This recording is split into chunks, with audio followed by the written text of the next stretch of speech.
Hi guys. Well,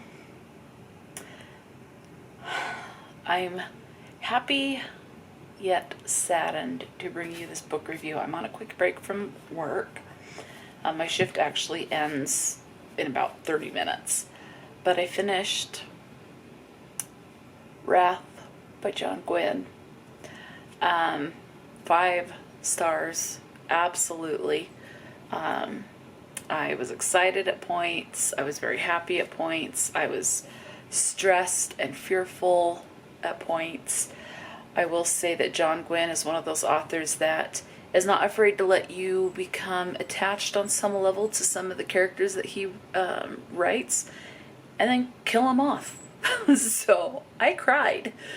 I did go with some of the characters. It's like, oh, that's sad. They died. Well, crap. I liked them. Or, oh, I don't want them to die, because it just kind of ends with them being unconscious. And then there's other characters where it's like, they're dead. You think they're dead, but they're actually just unconscious. And so they live a little bit longer. And then you have a very touching, tender moment. And then I bawled. So, yeah, I bawled. Yeah. Okay. So Wrath by John Gwynne is the fourth book in the Faithful and the Fallen series by John Gwynne. This is basically a war between good and evil. You have people that think they're doing the good thing when in fact they're doing the right thing. People that find out they're doing the wrong thing, but they're so power hungry that they don't care what side they're on as long as they're on the winning side. You have people on both sides that die. It is war, okay? It is gory. People die and they get the wrong vision of things, I guess is the best way to describe it, in their mind, and can't let go because they're stubborn. And that's true with life too. So it was very, I don't know, it was very enjoyable. There were times it did feel like it was a little, this particular book is 685 pages, so it is long, so there are times where it was a little slow because it's strategic planning, but then once the fighting and everything started, it takes off. So it's fast a lot of the time, at least in my opinion. There are some times that were actually pretty gross. If you've read this book, all I will say is drag dung or drag poop, and you will know what I'm talking about. Pretty disgusting. Anyway, just the thought of it makes me want to gag. Moving on, let's see. The other thing that I liked about this, that it took a little bit for it to fully connect, is that there's talk about the other world, and you think, oh, okay, so it's kind of like this paranormal, you have angels and demons, type of a thing. But I think it's more, when I was reading more about it in this book, it's more kind of like the afterlife. So life after death, after we die in this life, So it's like there's life after death, your soul continues on. And depending on the injuries when you're wounded, you have the choice to cross over a bridge and you're gone from this world, or to return back. Hence why you are just unconscious. You're not fully gone from your body. Your soul hasn't crossed over. So there is reference to that. And one of the very tender moments that just kind of touched my heart a little bit was a time where it was like this one character was looking at the bridge, and I think he kind of contemplated whether or not he should cross it. Was just kind of looking around in awe at the place that his soul was. And then on the other side of the bridge, there was someone that he cared for very deeply. I already want to cry. And there was just no hesitation.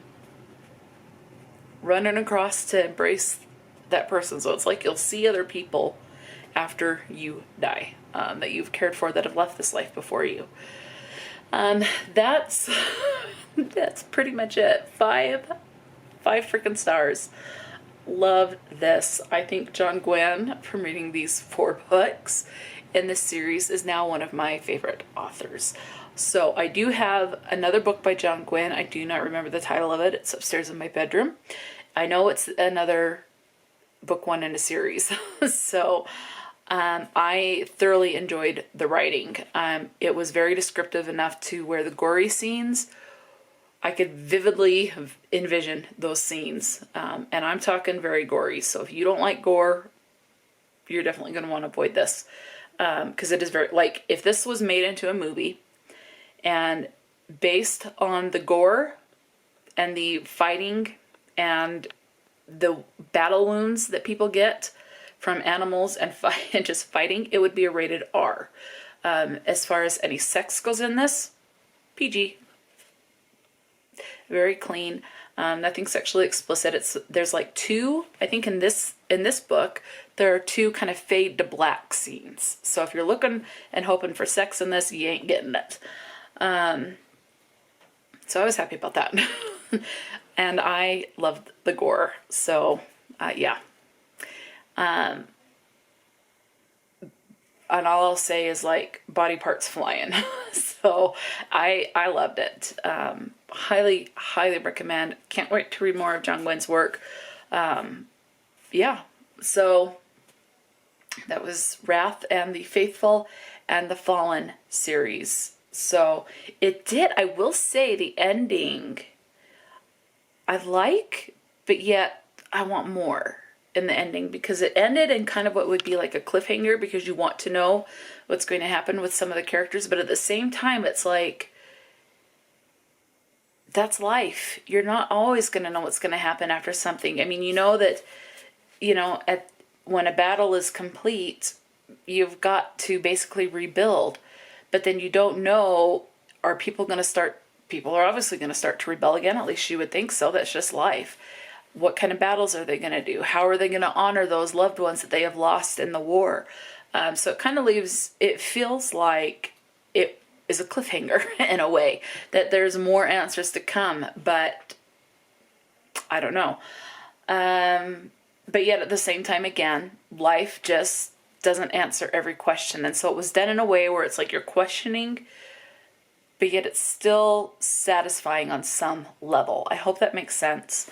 Again, I just can't keep saying how much I love this series, and absolutely 5 stars. Yeah. So I hope you guys are doing well. That's going to be it for this little wrap up. So again, it's just, the series is about war. Both sides, the evil have their agenda and the good have their agenda. And it's just, and of course, both want to build their armies so that they can win the battle. And yeah. And then people get power hungry. That goes for commoners all the way up to kings and queens, and those that serve them. And, and people try to trick others and lie and manipulate and things like that. Hence, that's war, unfortunately, but that's war. So that's going to be it for this wrap up. Have you read any of John Gwynne's books? Definitely let me know. I'm going to start with the book that I have, and then go from there and just slowly build up my collection of John Gwynne. I think I will be buying, based on this series, so far I can say this is an auto-buy author for me. Absolutely loved the writing, loved it. And if I enjoy this start of this other series, then it will be confirmed that John Gwynne will be an auto-buy for me, and I will go and collect all the books. So again, that's it for this time. So until next time, stay true to yourself and enjoy a good book, and I'll talk to you later.